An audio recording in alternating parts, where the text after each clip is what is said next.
tengo que grabar esto. Después que me operen. Eso fue lo que dijo Javier Solís, apenas unos días antes de entrar al quirófano. Estaba débil, con dolores que ya no podía ocultar. Los médicos le habían dicho que era urgente operarse, pero él tenía algo más urgente que eso. Una última canción. Abril de 1966. México entero no lo sabía, pero estaba a punto de perder a una de sus voces más queridas. Javier lo intuía, lo sentía en el cuerpo, en el alma. Entró al estudio con el rostro pálido y el corazón firme.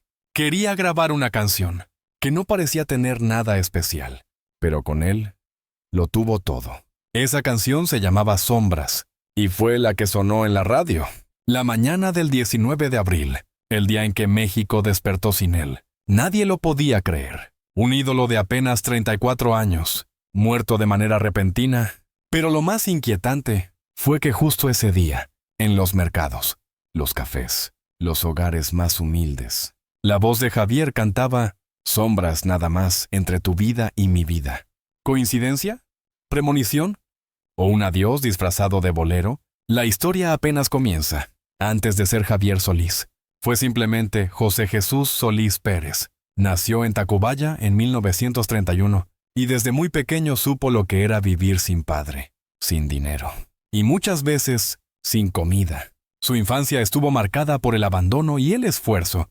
Vendía pan dulce en la calle, lustraba zapatos y en ocasiones acompañaba a su madre en labores domésticas. No había tiempo para juegos, ni para soñar, pero había algo que no podía callar. Su voz cantaba en los camiones, en los patios y en cada rincón donde pudiera conseguir unas monedas. Poco a poco, la gente empezó a recordarlo, como el muchacho que cantaba como los grandes. Cuando fue arrestado por una falta menor, cumplió unos días de cárcel y fue ahí, en una celda de concreto, donde un compañero le dijo, «Tú no deberías estar aquí. Tú naciste para cantar». Esa frase le cambió el destino. Al salir, buscó maestros, trabajó de día y estudió técnica vocal de noche. No tenía contactos, ni padrinos, ni promesas. Solo tenía su garganta y una determinación feroz. Así empezó su camino, en cantinas, en carpas, en estaciones de radio que ya ni existen.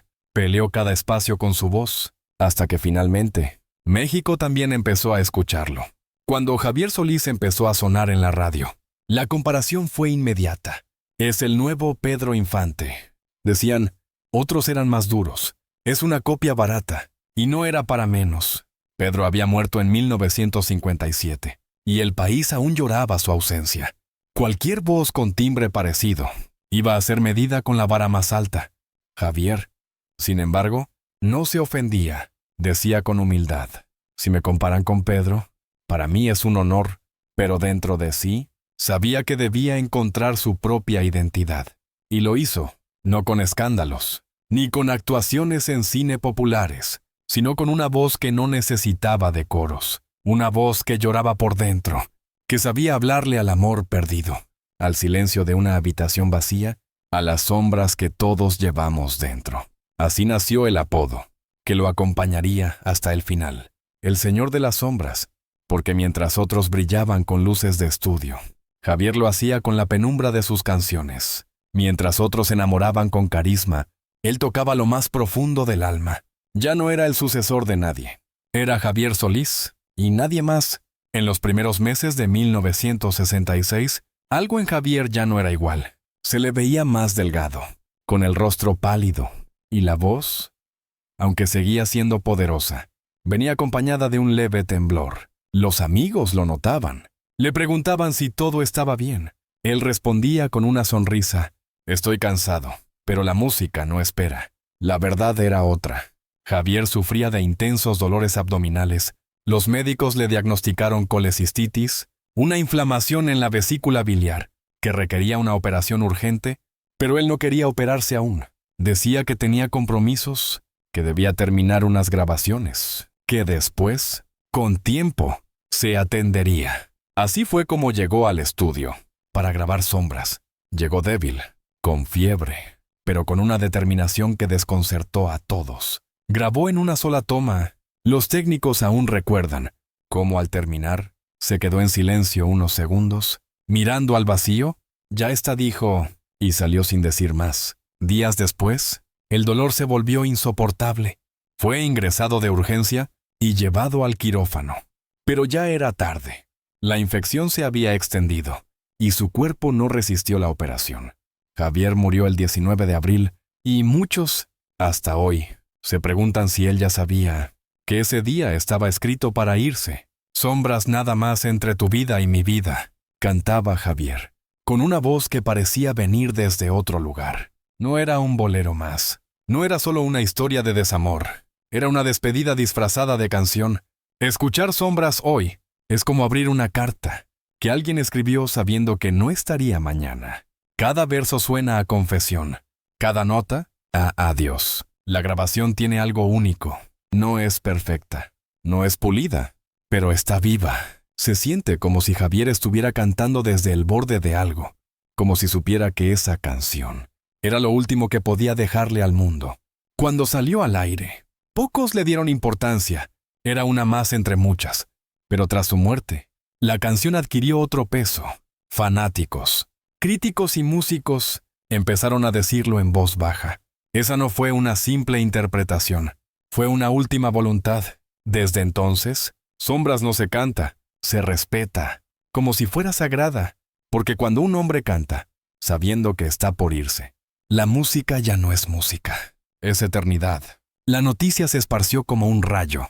Murió Javier Solís, decían los titulares.